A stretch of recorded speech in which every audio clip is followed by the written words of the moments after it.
Tabakulia mandizi leo. Tabakulia mandizi mesi.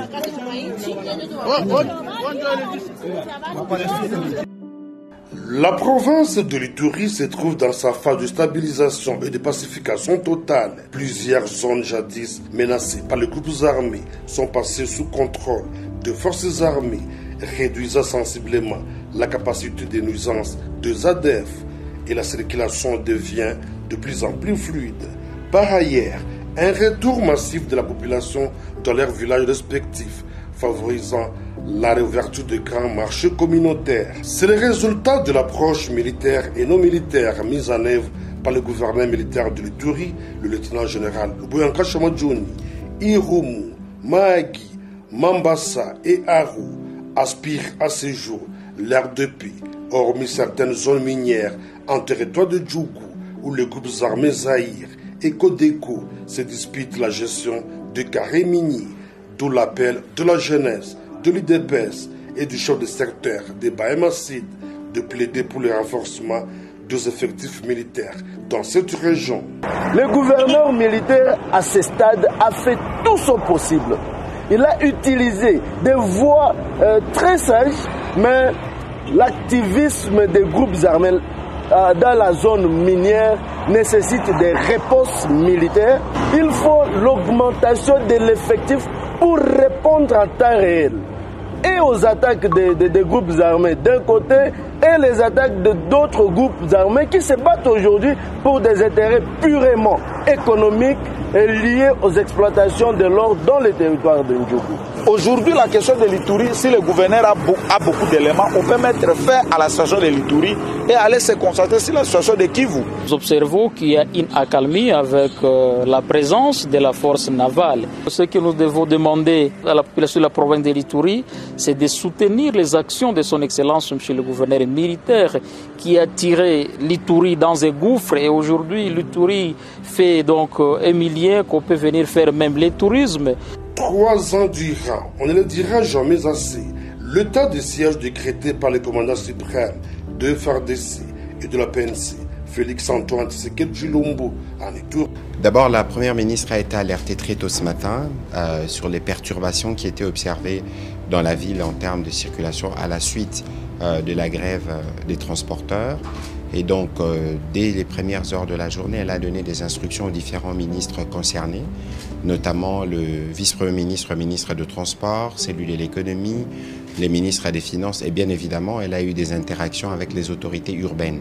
Et donc, la réunion de tout à l'heure, c'était un peu une réunion pour faire le point des différentes activités qui ont pu se faire autour de chaque ministre dans la journée, parce qu'il s'agissait de la grève évidemment de transporteurs privés, mais vous savez aussi que l'État intervient à travers Transco, mais qu'il existe aussi Transacademia, qui est dédié spécifiquement aux étudiants. Donc il était question, par exemple, pour le vice-premier ministre Jean-Pierre Bemba, de faire le point des discussions avec les différents syndicats, notamment ceux de Transco, pour voir dans quelle mesure cette société peut opérer pleinement.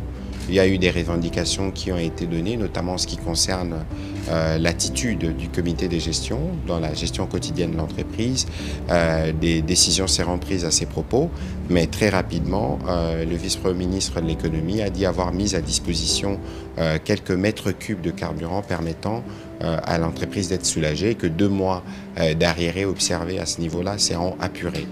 Sur un autre registre, mais dans les mêmes esprits, il était question de regarder aussi la situation du côté de Transacademia et les dispositions qui devaient être prises de ce côté-là l'ont été aussi pour nous assurer que de manière générale, la problématique du transport, en tout cas pour ce qui concerne l'État, a été mise sur la table.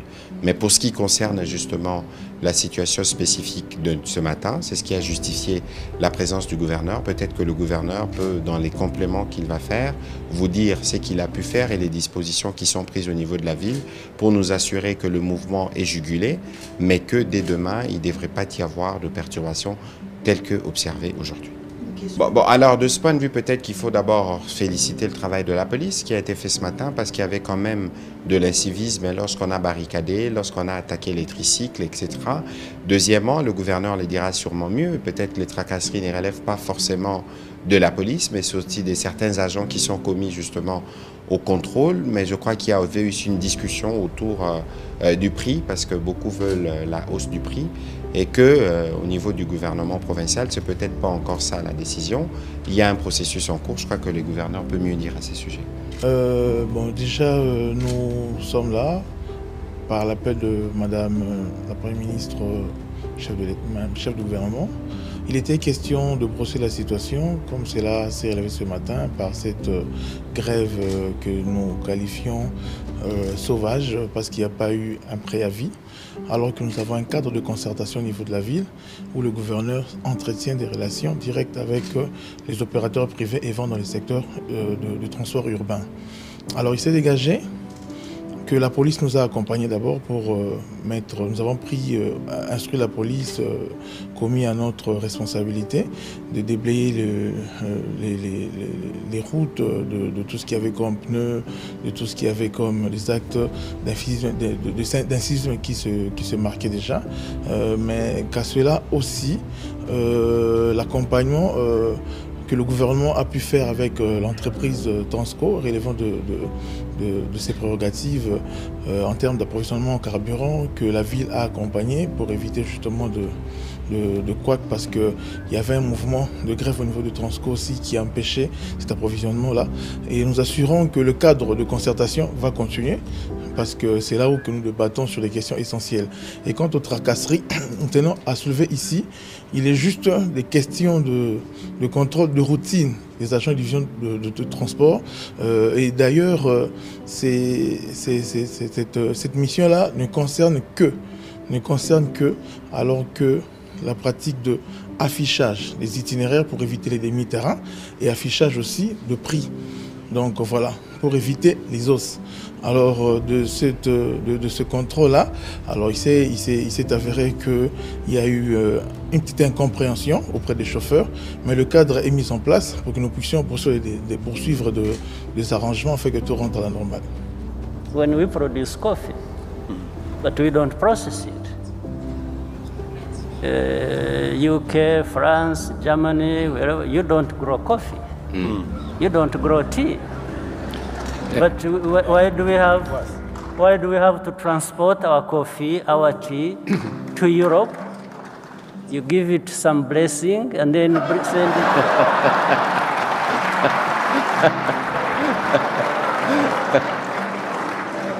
it. Send it back to us. We pay 10 times more for. I mean, it just doesn't make sense.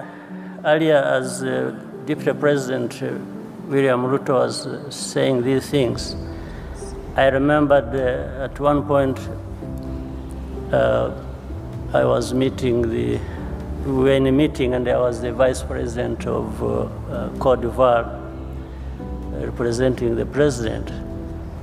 And I was saying, you know,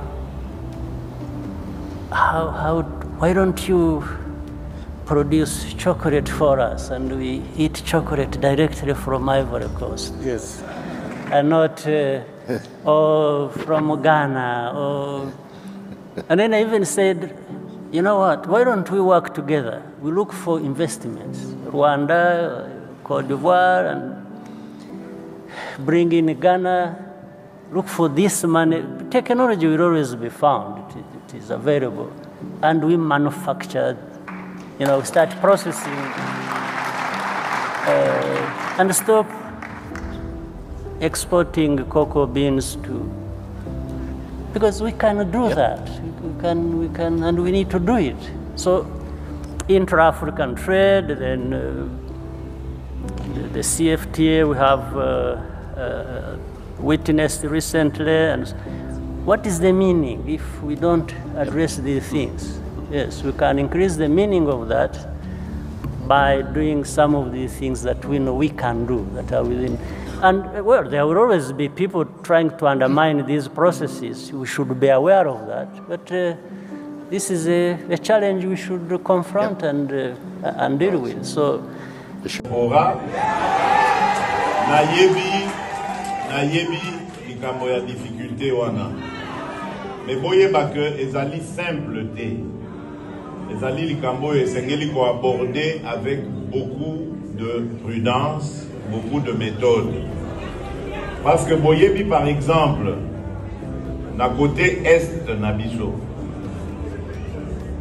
Kuna tozali kaka na bandeko na biso te.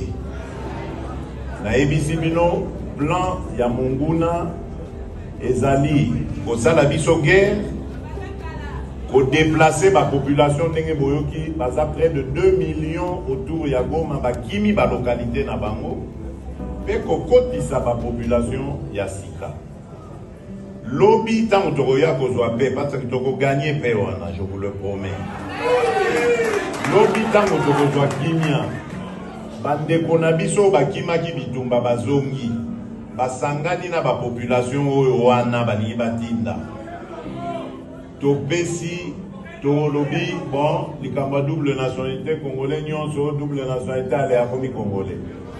Bon monite que tozo fongo la porte na munguna. Na pesi kaka exemple wana.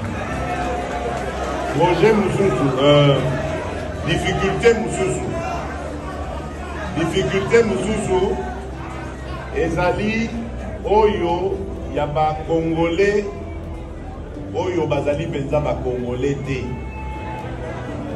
Na banzi bolandaki tango ya mabonomi moi ba nungu ezalaki qui est congolais qui n'est pas congolais.